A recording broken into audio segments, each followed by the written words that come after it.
அன்பார்ந்த இணையதள நேயர்களை மீண்டும் www.qcrc.in என்ற இணையதளத்திற்காக நியூஸ் தமிழ் செய்தி அறிக்கையில் உங்களை சந்திப்பதில் பெருமகிழ்ச்சி அடைகிறோம். இன்று 20 ஏப்ரல் 2009க்கான முக்கிய செய்திகளை தற்போது பார்க்கலாம்.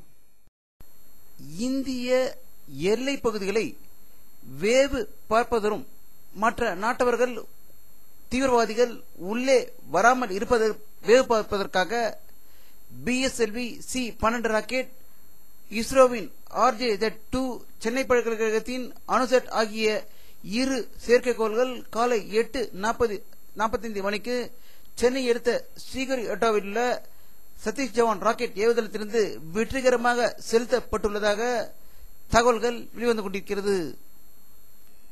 ஈழ தமிழ்நாட்டில் இன்று பாதுகாப்பு பகுதிக்குள் இலங்கை ராணுவத்தினர் அப்பாவி தமிழ் மக்களை பிணை கைதிகளாக பிடித்து விடுதலை புலிகளை எதிர்த்து போரிட்டதில் பிணை கைதிகளாக பிடித்த 1000க்கும் மேற்பட்ட தமிழர்கள் படுகொலை செய்யப்பட்டிருப்பதாக ஒரு அதிர்ச்சி தகவல் ஈழ தமிழ்நாட்டிலிருந்து செய்தி வந்து கொண்டிருக்கிறது.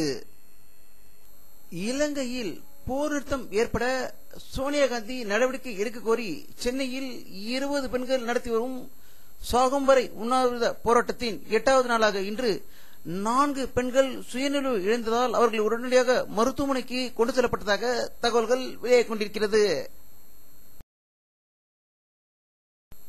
இன்று காலையிலிருந்தே தமிழகத்தில் அனைத்து பகுதிகளிலிருந்தும் அனைத்து கட்சி வேட்பாளர்களும் தங்களுடைய மனு தாக்கலை தொடங்கி விட்டதாகவும் அதிமுக அணியின் 40 வேட்பாளர்களும் இன்று ஒரே நாளில் மனு தாக்கல் செய்ததால் தமிழகத்தில் பரபரப்பாக செய்தி வெளிவந்து கொண்டிருப்பதாக தகவல்கள் வெளியாகிக் கொண்டிருக்கிறது. தமிழக முதல்வர் திரு கருணாநிதி அவர்கள் இந்த ஒரு பயங்கர பல்டி என்று கூறலாம் அல்லது அந்தர் பல்டி அடித்து இருக்கிறார் என்றே கூற முடிகிறது.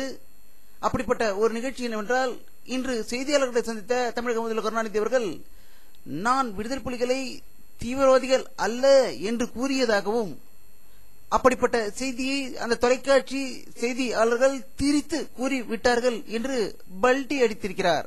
இதை பற்றி நம்முடைய அரசியல் கருத்து கேட்டபோது பாமக நிறுவனர் டாக்டர் ராமதாஸ், அதிமுக பொதுச்செயலாளர் செல்வி ஜெயலலிதா ஆகியோர்கள் கூறிய கூற்று உண்மை என்று எண்ண தோன்றுகிறது என்றும் பாமக நிறுவனர் அவர்கள் கூறுகையில், தமிழக முதல்வர் கருணாநிதி அவர்கள் இன்று ஒரு பேச்சு, நேற்று ஒரு பேச்சு, நாளை ஒரு பேச்சு என்று கூறுவார் என்றும், செல்வி ஜெயலலிதா அவர்கள் தமிழக அரசை போலீஸ்காரர்களையும் குடும்பத்தையும் கட்டுப்படுத்த முடியாத கருணாநிதி அவர்களால் தமிழகத்தில் ஏன் முதல்வராக இருக்க என்று கேட்டது உண்மை என்று தோன்றுகிறது என்று கூறினார்கள். இலங்கை தமிழர்களுக்காக இந்திய தமிழக மக்களிடமிருந்து பெறப்பட்ட உணவுப் பொருட்கள், பாத்திரங்கள் மற்றும் துணிமணிகள் ஆகியவற்றை தமிழக அரசு செஞ்சிலுவை சங்கத்தின் ஒருங்கிணைப்பாளர் திரு தாமஸ் ரைஸ் அவர்களிடம் ஒப்படைத்ததாக சென்னையிலிருந்து தகவல்கள் வெளியாகிக் கொண்டிருக்கிறது. இந்திய தலைமை தேர்தல் கமிஷனராக திரு நவீன் சர்வா அவர்கள் நாளை பதவி ஏற்றுக் கொள்ள இருப்பதாக டெல்லியிலிருந்து தகவல்கள் வெளிவந்து கொண்டிருக்கிறது. சுவிஸ் வங்கியில் இருக்கும் இந்திய கருப்பு பணத்தை கொண்டு வருவோம் என்பதை ஒரு இயக்கமாகவே பாரதிய ஜனதா கட்சி ஆரம்பித்திருக்கிறது. இதை வலியுறுத்தும் வகையிலான பிரச்சார வாகனத்தை மத்திய பிரதேச மாநில தலைநகர் போபாலில் கொடியசைத்து துவக்கி வைக்கிறார் பாரதிய ஜனதா கட்சியின் தேசிய செயலாளர் பிரபாத் ஜா அவர்கள். மேற்கு வங்க மாநிலம் மால்டாவில் நேற்று நடந்த கூட்டு பிரச்சார கூட்டத்தில் கலந்து கொண்ட திரிணாமுல் காங்கிரஸ் தலைவர் திரு மம்தா பானர்ஜி, வெளியுறவு அமைச்சர் திரு பிரணாப் முகர்ஜி ஆகியோர் தீவிர ஓட்டு வேட்டை ஆடியதாக தகவல்கள் வெளியாகிக் கொண்டிருக்கிறது. மும்பை ராஜ்பவனை தகர்ப்பது, கைப்பற்றுவது போன்ற செயல்களில் ஈடுபட இருந்ததாக மும்பை தீவிரவாத கும்ப வெடிகுண்டு விபத்தில் கைது செய்யப்பட்டுள்ள கசாப் விசாரணையின் போது தெரிவித்ததாக மும்பையிலிருந்து தகவல்கள் வெளிவந்து கொண்டிருக்கிறது. அசாம் மாநிலத்தில் நடந்த ஒரு துப்பாக்கி சூட்டில் 5 தீவிரவாதிகள் உட்பட 12 பேர் உயிர் இழந்ததாக அசாமிலிருந்து தகவல்கள் வெளியாகிக் கொண்டிருக்கிறது. இந்திய ஜனாதிபதி திருமதி பிரதீபா பட்டேல் அவர்கள் ஸ்பெயின் அண்ட் போலந்து நாடுகளுக்கு இன்று பயணம் மேற்கொண்டிருக்கிறார்.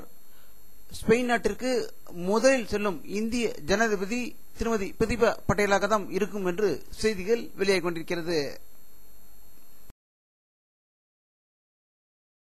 ஜமைக்கா நாட்டிலிருந்து கனடா செல்லவிருந்த விமானத்தை பிணை கைதிகளாக பிடித்து விமானம் கடத்தப்பட்டதாகவும், சாங்ஸ்டர் சர்வதேச விமான நிலையத்தில் விமானம் பிடித்து வைக்கப்பட்டுள்ளதாகவும், விமானத்தில் 150 பயணிகள் இருந்தனர் என்றும், ஆனால் பின்பு பயணிகளை விடுவித்துவிட்டு அதன் விமான ஊழியர்களை பிணை கைதியாக வைத்திருப்பதாக தகவல்கள் வந்து கொண்டிருக்கிறது.